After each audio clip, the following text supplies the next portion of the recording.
Okay, I'm going to give you guys a week 1 update on the Paperwhites I potted. And I decided not to put them on the dining room table over here because I was afraid these chairs would block the indirect sunlight to them. So I went ahead and put them over here on this, right in front of the window. And guys, after a week, they seem to love it. All of them have sprouts but one. Look at this. I'm so excited.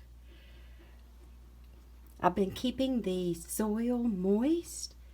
I've given it water. Let's see, I've given it water twice to moisten the soil, and they seem to love it. This one here is a little weird one right there. I'm not sure about it. I did pull it up, and it does have roots, so I put it back down in there. So I'm hoping it sprouts soon. But look, yay! See? I've never done this before, and look, I think I'm gonna have success.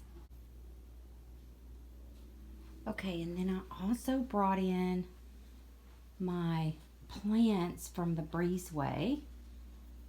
That way they don't have to suffer through the cold. Well, they wouldn't suffer, they probably wouldn't make it. So I brought all these guys in here, and I've got to find a good way to arrange them in here in the dining room. And yeah, I have some Christmas I'm working on there. Yes. I might put them over there in that corner. I'm not sure. I think they might like it over here. That way they can get more of the sun coming from that window. But here they are. And let me show you my frogs in here. Just while I'm in here, my daughter says they're inappropriate. I think they're cute. I don't know what's wrong with them. But she surely cracked me up. All right, that's it for this little update. I will give you another one in about another week. I'm having such a great time tracking the progress of these. It's so fun to watch things grow. I hope wherever you are having the best day. Thank you so much for watching. Be sweet.